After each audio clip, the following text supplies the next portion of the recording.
belum sampai mengevaluasi, tetapi saudara dapat menyusun tujuan pembelajaran yang dirumuskan, baik dari aspek kognitif, psikomotor maupun afektif. Nah, kognitif itu apa? Psikomotor itu apa? Afektif itu apa? Itu nanti akan kita pelajari bersama-sama. Kita kembali ke tujuan pendidikan nasional, bahwa di tujuan pendidikan nasional itu tidak hanya siswa yang pandai secara intelektual, tetapi juga berkarakter dan terampil.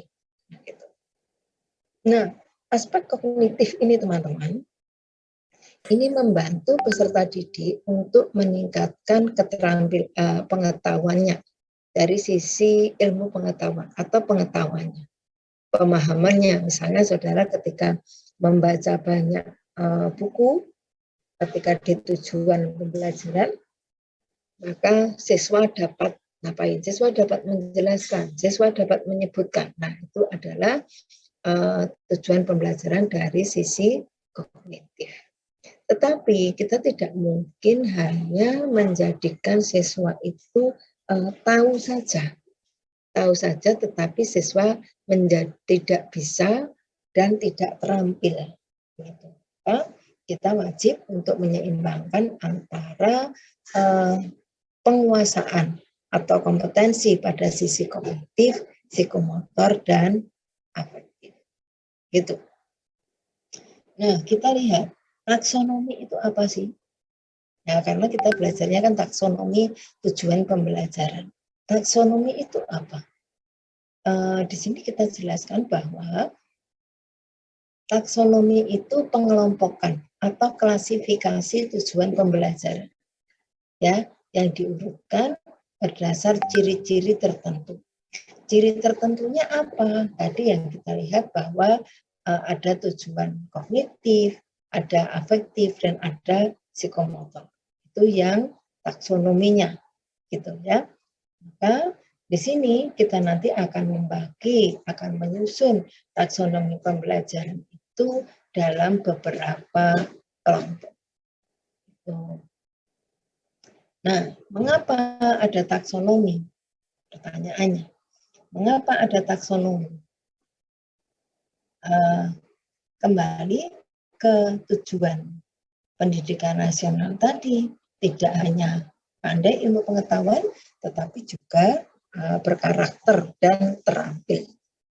Maka supaya guru itu mampu menciptakan peserta didik yang mempunyai kompetensi seperti itu, maka guru harus menyusun sebuah perencanaan. Ya kan, kita sepakat kemarin bahwa guru boleh melaksanakan perencanaan, tetapi itu hukumnya makruh, gitu ya. Kemarin kita sepakati seperti itu. Manakala tidak terjadi hal-hal yang krusial, maka sebaiknya guru tetap merancang atau melaksanakan pembelajaran sesuai dengan perencanaannya. Gitu. Nah, taksonomi di sini fungsinya adalah memudahkan pengajar untuk mengklasifikasikan tujuan. Ke arah mana pembelajaran ini nanti diarahkan?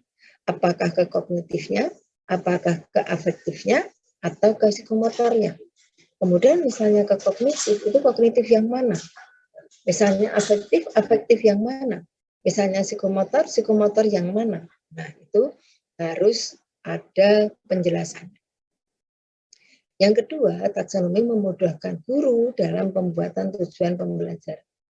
Misalnya Mbak Bella saat ini bertujuan ingin membuat sebuah baju, ya, membuat baju atau ya baju yang dia gunakan untuk menghadiri pernikahan saudaranya, yang menghadiri pernikahan saudara. Tentu Bella akan mempertimbangkan itu yang menikah siapa, pernikahannya di mana, kemudian konsepnya seperti apa, gitu ya. Nah, tentu ketika akan membuat baju, Bella dalam ini dia sebagai tamu, dia akan memperhatikan itu. Apalagi dia sebagai calon pengantinnya. maka dia akan melihat saya kepingin pernikahan saya itu konsepnya yang modern, atau saya yang tradisional Jawa.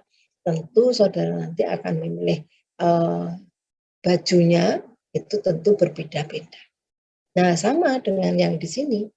Ketika guru ingin menjadikan siswa itu terampil melaksanakan atau terampil membuat laporan keuangan, maka guru tidak akan merancang siswa itu hanya sampai mengetahui saja. Ya kan? Tentu guru akan merancangnya sampai siswa itu bisa dan mampu membuat laporan keuangan. Begitu. Yang ketiga, dosen akan sebagai perancang kurikulum tidak hanya sebagai pengguna. Yang dimungkinkan rancangan tersebut tidak sesuai dengan karakteristik mahasiswa. Nah, itu. Jadi mengapa taksonomi pembelajaran ini harus ada? Saudara ketika kemarin belum belajar, nah sekarang ketika saudara sudah belajar, saudara tahu mengapa harus ada tujuan pembelajaran. Manfaatnya, sabun. Nah sekarang tadi kita sepakati bahwa taksonomi itu adalah pembagian atau pengelompokan sesuai dengan klasifikasi. Dalam hal ini kita mengklasifikasikan menjadi 3 domain, ya, domain kognitif, afektif, dan psikomotor. Kognitif itu lebih menekankan pada aspek intelektual, seperti pengetahuan, pemahaman, keterampilan berpikir, itu pada aspek kognitif atau domain kognitif. Kemampuan menganalisa, kemampuan mengevaluasi, itu masuk ke domain kognitif. Ketika dia banyak menggunakan aspek intelektual. Kalau di aspek atau domain afektif, di sini perilaku yang menekankan pada aspek perasaan atau emosi. Ya, mengarah kepada minat, sikap, apresiasi, penyusahan diri, dan sebagainya. Kalau yang psikomotor, banyak menekankan pada aspek keterampilan. Nah, sekarang saudara sebagai calon guru akuntansi, ya, sebagai calon guru akuntansi, kira-kira domain mana yang harus saudara kembangkan? Yang mana? Apakah kognitifnya saja, ataukah afektifnya saja, atau psikomotornya saja, atau semuanya? Nah, sekali lagi, penekanannya berbeda-beda. Kalau kognitif banyak pada intelektual, kalau afektif banyak pada emosi ya perasaan. Kalau psikomotor banyak ke keterampilan. Nah, sekarang akuntansi itu kan menjadi bagian dari vokasi, ya kan? Nah, maka kira-kira ketika saudara menjadi guru akuntansi, kira-kira pada domain mana saudara akan mengembangkan? Silahkan, siapa yang mau menjawab? Izin menjawab, Ibu.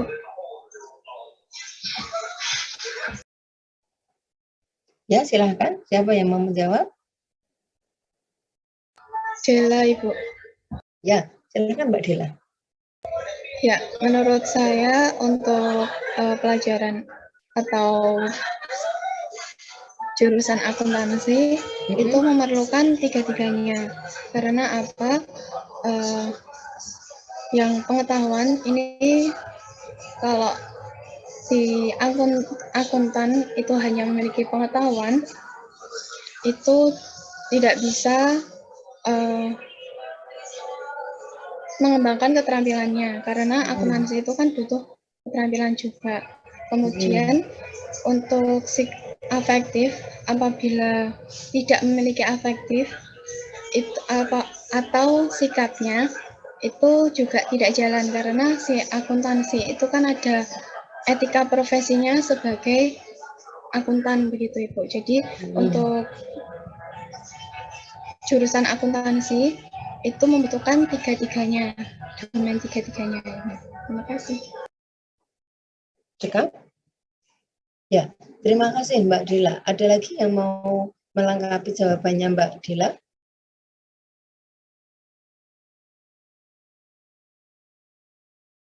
Yuk, silakan.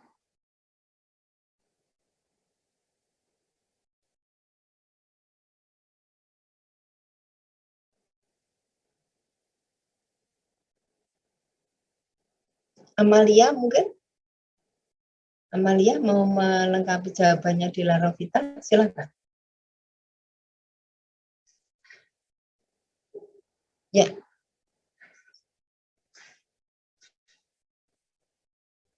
Silakan Mbak Amalia.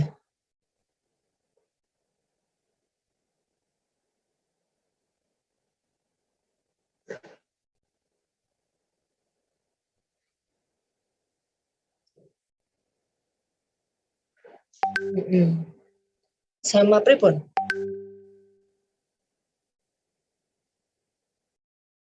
Bagaimana pendapatmu?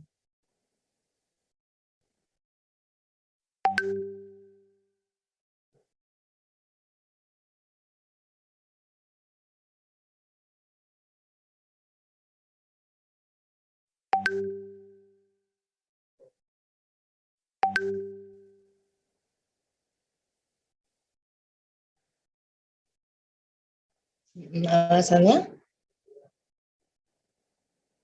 kenapa tidak lebih banyak ke psikomotor saja?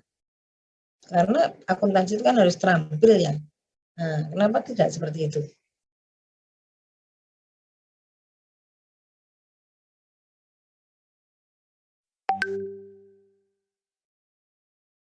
Nah,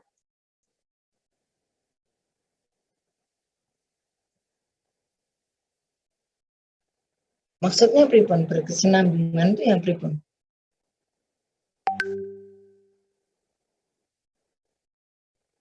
Saudara kan akan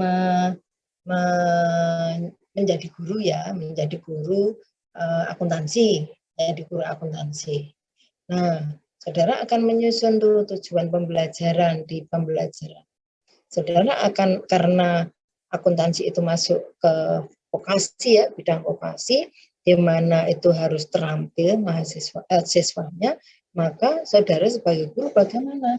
Apakah akan ke eh, apa ke psikomotor saja atau bagaimana?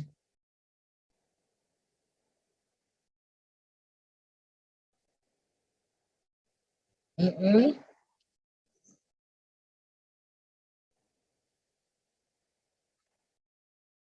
mm -mm. Terus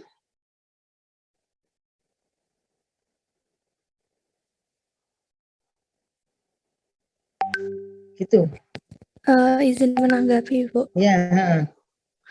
Mungkin bisa menambahi dari Mbak Amalia tadi, apabila dari siswa itu mempunyai keterampilan, misal mengetik gitu atau mengetik di komputer ya, tetapi dari mereka juga tidak memiliki pengetahuan, misal tidak mengetahui bagaimana membuat jurnal dan lain-lain kan untuk keterampilan dalam mengetiknya juga tidak begitu berguna karena dari siswanya pun belum memahami akuntansi itu sendiri begitu, Bu. Jadi harus dipahami untuk ketiganya agar nanti hasilnya juga bagus gitu. Baik, gitu ya. Jadi kita tidak selayaknya untuk memfokuskan pada domain tertentu, tapi saudara harus tetap mengembangkan ketiga domain ini. Gitu. Kemudian kita lanjutkan. Yang dimaksud domain itu apa sih? Yang dimaksud domain kognitif itu apa? Nah, ini kita melihat pada domain kognitif. Ya, Bloom, taksonomi Bloom, BS Bloom itu membagi taksonomi kognisi itu menjadi 6 ya awalnya. Kita membacanya dari bawah, okay? Knowledge, comprehension, apply, analyze, synthesis, dan evaluation. Pengetahuan knowledge, pengetahuan atau pemahaman ini menjadi dasar ketika dia akan melakukan comprehension, pemahaman. Kemudian apply, implementasi, kemudian analyze, sintesis, sampai evaluasi. Biasanya orang-orang menyebutnya ini adalah kognitif C1, C2, C3, C4, dan C5, C6. Nah, tahun 2011 Anderson itu mengevaluasi, menyempurnakan taksonomi kognisi yang dikembangkan oleh Bloom ini.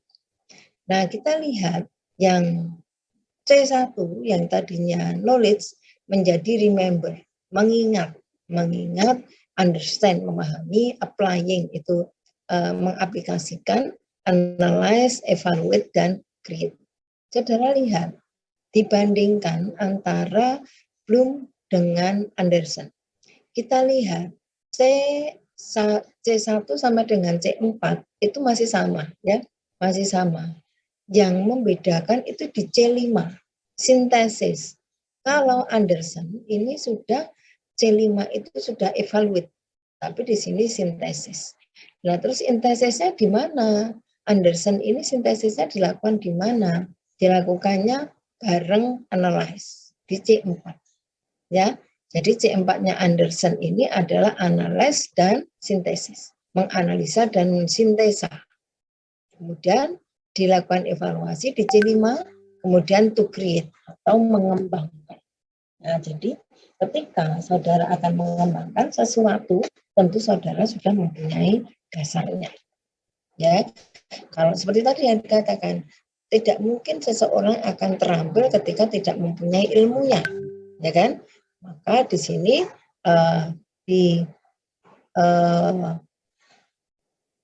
pengetahuan di aspek kognitif ini siswa akan dibekali C1 sampai dengan C6. Nah, biasanya ketika saudara nanti melihat di aspek di silabusnya guru, mereka banyak mengembangkan C1 sampai dengan C3 saja. Padahal anak-anak yang SMK, levelnya SMK, itu harusnya tahap belajarnya sudah sampai to create. Ya, sudah sampai to create. Tapi ketika saudara lihat, nanti coba dilihat di silabusnya ya, tentu banyak hanya sampai C3. Terus kalau seperti ini yang dilatihkan oleh guru sampai dengan SMK kelas 3 sampai lulus, maka jangan salahkan siswanya kalau dia tidak mempunyai kemampuan evaluasi. Ya kan? Karena dia tidak dilatih oleh gurunya. Gurunya ngelatih sing gampang-gampang saja. Ya, guru itu tidak mau tidak mau mencoba, atau mungkin guru takut khawatir nanti kalau siswanya tidak bisa. Nah, itu yang menjadikan produk atau output dari pembelajaran kita itu kurang. Jadi saudara nanti ketika menjadi guru, saudara harus berlatih untuk mengembangkannya tidak hanya sampai C3 atau C4, mungkin mengembangkan sampai C6. Gitu ya. Nah, ini untuk tabel taksonomi. Kemudian tipe knowledge atau tipe pengetahuan itu saudara bisa membagi antara pengetahuan faktual, konseptual, prosedural, dan metakognisi atau abstrak. Nah, sejauh mana pengetahuan faktual ini nanti saudara mungkin menerapkannya sampai mana? Sampai C1 atau sampai C6? Konseptual sampai mana? Metakognisi sampai mana? Itu nanti tergantung keberanian guru ketika menerapkan tujuan pembelajaran. Tentu tidak hanya berani, tetapi tentu dengan melihat karakteristik peserta didik. Ya, sampai sini ada yang mau bertanya, silakan. Sebelum kita ke taksonomi yang afektif.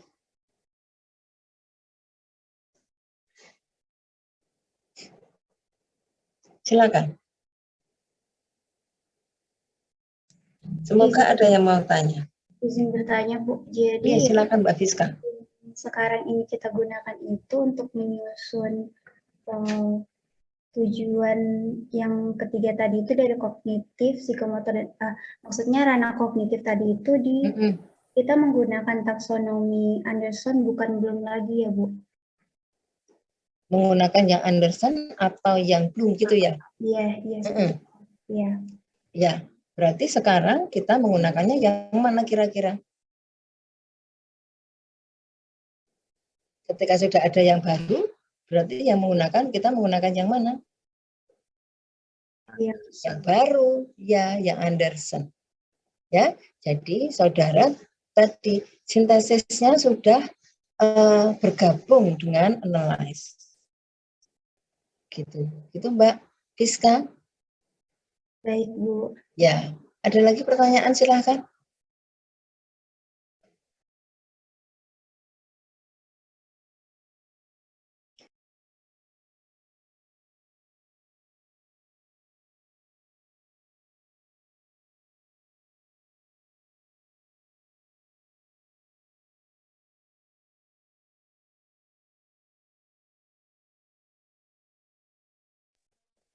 Tidak ada?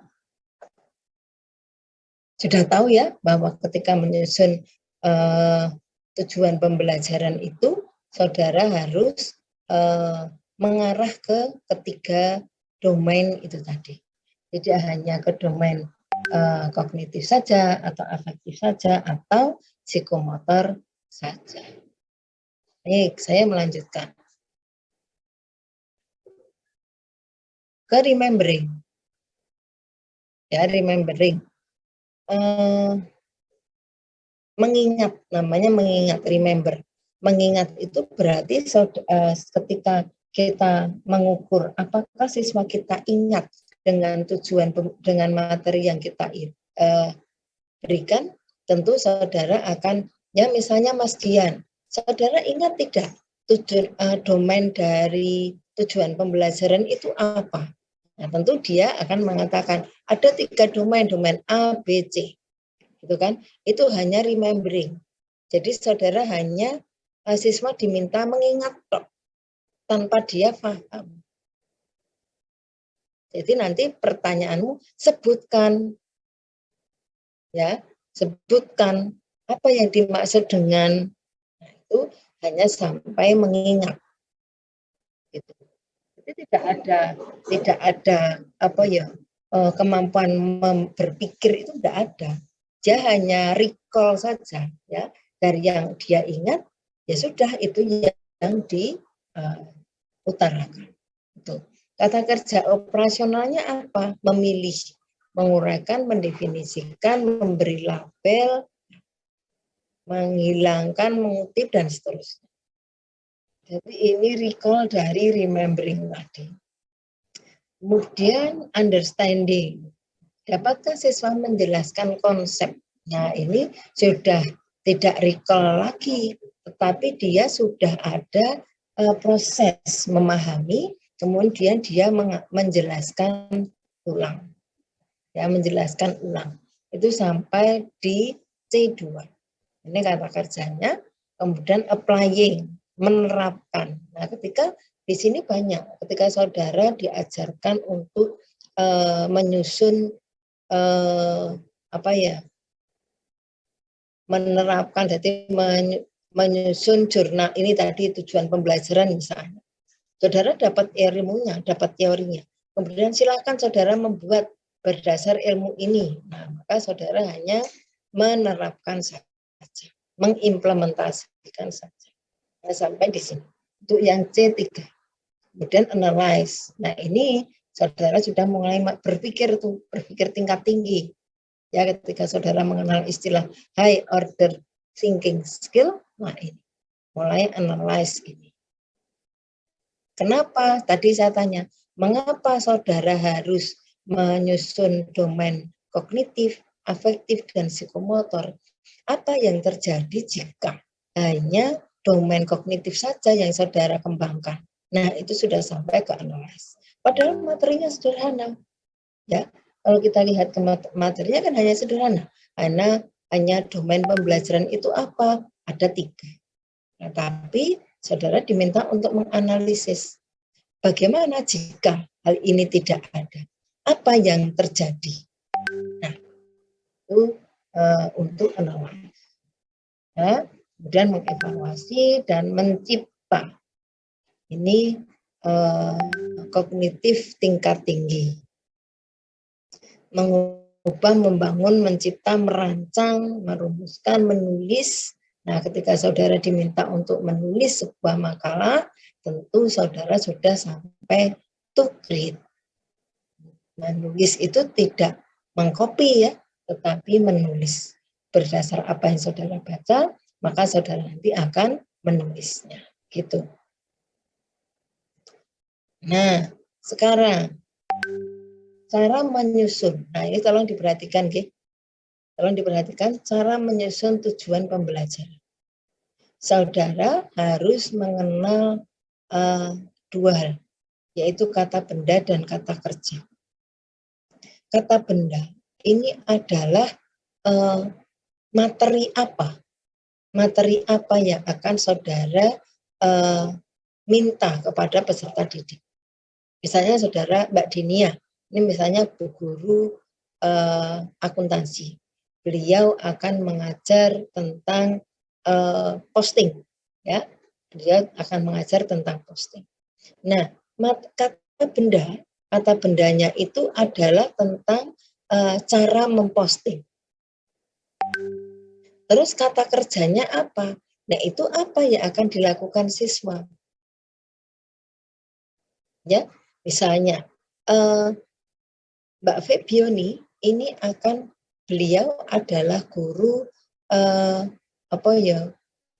guru di bidang tata busana misalnya. Nah, Febioni ini akan mengajarkan bagaimana menggunakan jilbab atau kerudung modern. Kata kerjanya apa? Kerudung modern, ya kan? Nah, terus yang diminta oleh Febioni dari siswanya itu apa? Siswa bisa apa? Siswa bisa memakai, siswa bisa merancang, siswa bisa mengembangkan. Dari yang dia ajarkan, misalnya dia hanya mengajarkan 3 model, maka siswa harus silakan saudara berkreasi sendiri sesuai dengan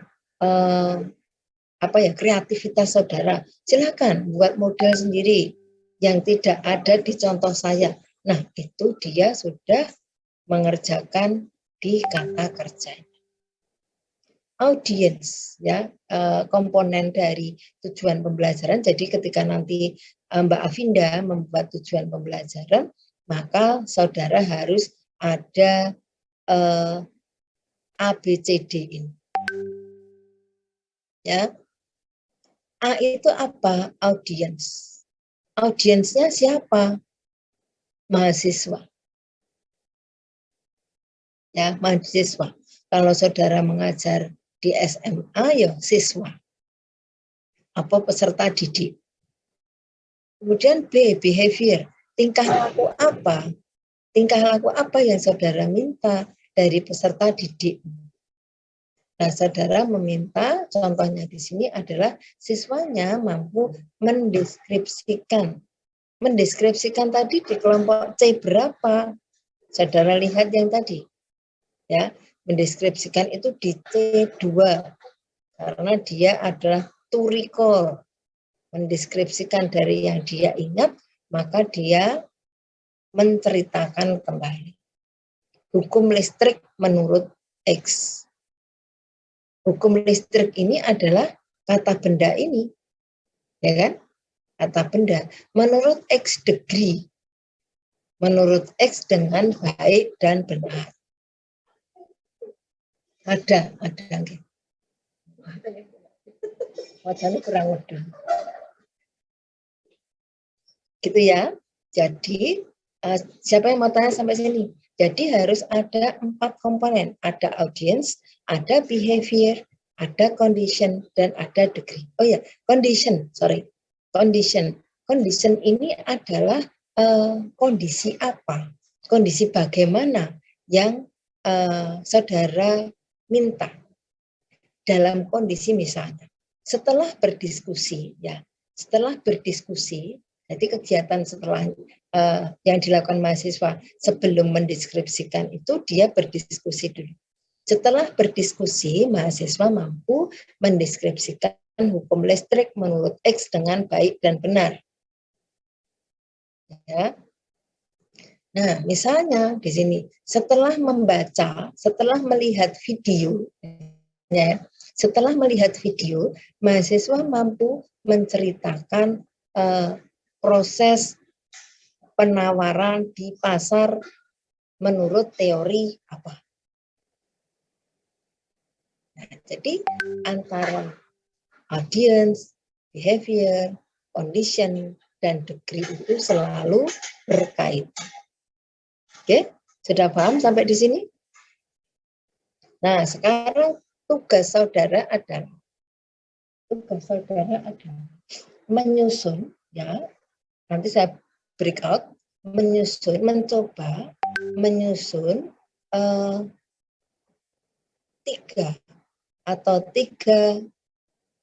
tujuan pembelajaran dengan kognitif yang level kognisi yang berbeda. Ya, level kognisi yang berbeda. Boleh C1, C2, C3 boleh.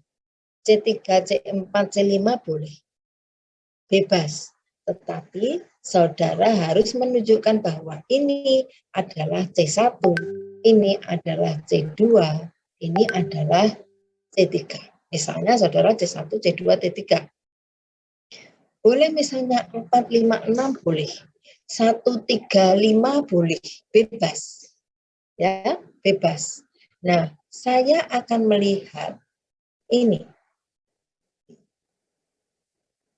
Kata kerjamu, pilihan kata kerja operasional ini, apakah benar itu ada pada level kognitif yang saudara jelaskan. Misalnya Denia mengatakan bahwa saya akan membuat tujuan ini pada level kognitif C4. C4 tadi apa? Analyze, ya. Nah, saudara sampai saya membuat C4, Bu. Kok bisa saudara mengatakan C4? Nah, ini. Siswa mampu menganalisa. Oke, bisa dipahami teman-teman? Oke, baik. Saya akan melakukan breakout room. Silakan nanti saudara diskusikan supaya kita mempunyai tujuan pemahaman yang sama. Breakout.